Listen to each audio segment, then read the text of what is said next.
ان کا فیصلہ کریں. اگر یہ اپنے جو ہے 8 ججز یا اس طرح سے عددی برتری لاتے ہیں تو وہ بھی ہمیں قابل قبول نہیں ہے، اس لیے کہ یہ 26ویں ترمیم ہی کے شاخسانے اور پاسداری میں یہ جو ہے پیکنگ آف کورٹس کر رہے ہیں. تو یہ عدلیہ کی جس طریقے سے عدلیہ کو اپنی غلامی میں لے رہے ہیں، یہ ٹرائکوٹمی آف پاور کا یہ تسلط کو جو ہے یہ منہدم کر رہے ہیں، یہ آئین کی روح کو مجروح کر رہے ہیں. یہ اس لیے اس کے پہلے سننا ہی اس کو جو ہے بنتا ہے، کیونکہ باقی جو فیصلے اس انداز سے کیے جا رہے ہیں یہ سارے 26ویں ترمیم کے نتیجے میں، اور 26ویں ترمیم کے نتیجے میں جو آئینی بینچ بنی ہے وہ بھی ہماری نظر میں جو ہے غیر آئینی ہے، اور اس لیے انہیں احتراز کرنا چاہیے اور اس وقت تک جو ہے کوئی ایسا مقدمہ نہیں سننا چاہیے جو 26ویں ترمیم کے پاداش میں جو ہے بروئے کار آیا ہو. ہماری خواہش بھی یہی ہے، ہمارا تقاضا بھی یہی ہے، قوم اور ملک بھی اسی چیز کا متقاضی ہے، اور ہم سمجھتے ہیں کہ یہ غیر آئینی جو انداز سے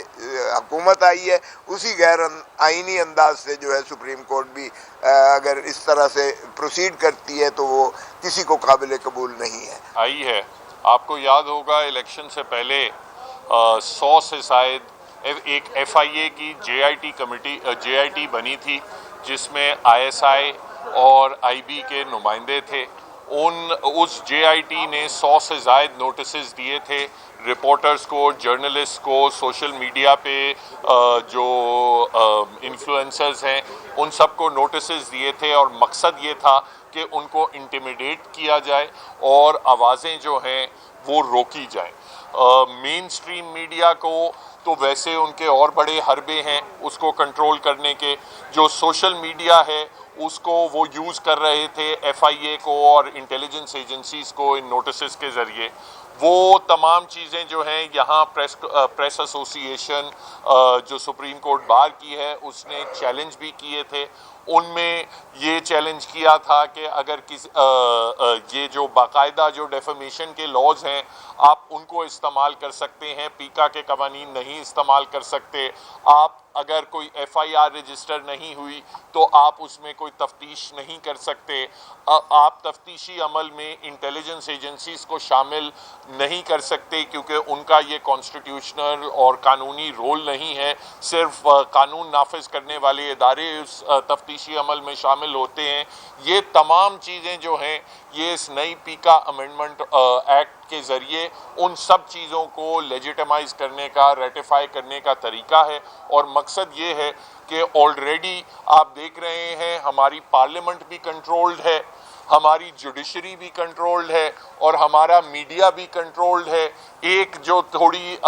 سپیس رہ گئی تھی صحافیوں کے لیے اور شہریوں کے لیے کہ وہاں کوئی حق سچ کی کوئی بات کر سکیں سوشل میڈیا پہ، تو یہ ان قوانین کا مقصد یہ ہے کہ وہ بھی آواز کنٹرول کی جائے اور اس میں اس طریقے سے یہاں ایک کمپلیٹ ڈکٹیٹرشپ کا ماحول قائم کیا جائے. جو ججز کی اپوائنٹمنٹ کا جہاں تک تعلق ہے، آپ دیکھ رہے ہیں 26ویں ترمیم کے کیس کی ہیئرنگ کی کسی قسم کی کوئی ارجنسی نہیں ہے. اب تیسرا مہینہ ختم ہو چکا ہے، اس کے باوجود وہ کیس نہیں لگ رہا. باقی سارے کیسز لگتے ہیں. ابھی کل ہی ایک 3 ہفتے کی مزید ڈیٹ دے دی گئی، اور اس دوران مقصد یہ ہے کہ ہائی کورٹس میں 50-60 سے زائد ججز جو ہیں وہ بھرتی کر دیے جائیں، سپریم کورٹ میں 8 ججز بھرتی کر دیے جائیں تاکہ مکمل کورٹ پیکنگ کا ایک عمل کمپلیٹ کیا جائے. اس کے بعد 26ویں ترمیم کے سامنے وہ کہیں گے اب تو یہ سارا معاملہ ویسے ہی اتنی ساری چیزیں ہیں، دریا جو ہے وہ گزر چکا ہے، تو اس چیز کو اب انڈوس کر دیں. اس چیز کی ہم سخت مذمت کرتے ہیں اور اس کے خلاف اپنے صحافی بھائیوں کے ساتھ اور جرنلسٹ سول سوسائٹی کے ممبران کے ساتھ اس چیز کے خلاف ہم آواز اٹھاتے رہیں گے اور احتجاج کرتے رہیں گے. ہمارے پاکستان میں جیسے لطیف کھوسہ صاحب نے کہا ہے، ہم پوری طرح سے اپنے صحافی بھائیوں کے ساتھ ہیں، کیونکہ ان کے ساتھ بہت بڑی زیادتی بلکہ قوم کے ساتھ ہو رہی ہے. صحافیوں کے ذاتی تو معاملہ نہیں ہے، ہر شخص کا فرض کا رائٹ ہے پاکستان کے ہر شہری کا کہ اس کو درست انفارمیشن پرووائڈ کی جائے، اور آپ اس کا یہ حق اسے چھین رہے ہیں. لہٰذا ہم وکلاء پاکستان بھر کے آپ کے ساتھ ہیں. دوسرا یہ کیا آپ پٹیشن بھی دائر کریں گے کورٹ میں اس حوالے سے؟ جی ہم ہر طرح سے ہر ایونیو پر آپ کا ساتھ دیں گے، چاہے وہ پارلیمنٹ میں جس حد تک ہم کر سکیں گے، اور ہم عدلیہ کے سامنے اور ایون سول سوسائٹی کو بھی ساتھ لے کے آپ کے ساتھ کھڑے رہیں۔ عامر صاحب، آپ نے کہا کہ عدالت میں جائیں گے اور ابھی آپ کہہ رہے ہیں کہ نا آئینی درخواست سنی جا رہی ہے، ججز اپوائنٹ کیے جا رہے ہیں، فورم آپ کے پاس ہے نہیں اگر آپ پیکا کو چیلنج کرنے جائیں گے۔ دوسرا راستہ کیا ہے احتجاج کا؟ اس کے اندر کوئی آپ نے اسٹریٹجی فارمولیٹ کی ہے؟ ہم نے ججز کی تحریک دیکھی، کھوسا صاحب کو دیکھا، آپ کو دیکھا، خود صاحب کو دیکھا، تو اس طرح کی کوئی اسٹریٹجی ہے یا پھر اسی طرح ہی؟ دیکھیے جی، ہماری اسٹریٹجی میں ہر ایونیو ہم رکھیں گے، عدالتیں بھی اس ایونیو کا حصہ ہے، اس اسٹریٹجی کا حصہ ہے، اور اس پروٹیسٹ اور اس میں کنونشنز، ہماری مثلا بڑی کنونشن جو ہے لاہور میں، ملک کی کنونشن 1 فروری کو ہونے جا رہی ہے، انہی ایشوز کے اوپر ہونے جا رہی ہے، اور اس سے ہم کنونشنز کا ایک سلسلہ شروع کر رہے ہیں۔ نیکسٹ کنونشن ہم اسلام آباد میں کریں گے، اور پھر اس کے بعد کراچی میں اور دوسرے، تو یہ سلسلہ جو ہے، ہماری جو اسٹرگل ہے وہ کنٹینیو کرے گی، کیونکہ اس وقت جس طرح اسٹیبلشمنٹ نے ٹوٹل کنٹرول کر رکھا ہے ہر ادارے کو، اس لیے یہ اسٹرگل کوئی چھوٹی اسٹرگل نہیں ہے، یہ لمبی اسٹرگل ہو گئی، جس کے لیے وکلا کو ذہنی طور پر تیار رہنا پڑے گا،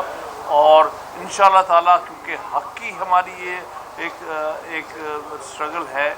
وہ انشاءاللہ تعالیٰ آخرکار فتح ہماری ہوگی اور آپ لوگوں کی ہوگی، ٹیکوں والے معاملے۔ میں اس میں تھوڑا سا اضافہ کرتا چلوں، آپ نے جو کہا ہے میرا خون آپ چاہتے ہیں، کیونکہ پہلے بھی میرا ہی خون سے یہ شروعات ہوئی تھی، اور آج بھی آپ کو ٹانکے نظر آ رہے ہیں، اگرچہ وہ کئی شاید دہائیوں کی بات ہے، لیکن اب بھی ہم وہی جذبہ رکھتے ہیں، اب بھی ہم آپ کی خاطر، آپ کی آزادی کی خاطر، ملک کو جو صحیح معنی میں جمہوریت دینے اور آئین کی بالادستی کے لیے اب بھی ہم خون دینے کو تیار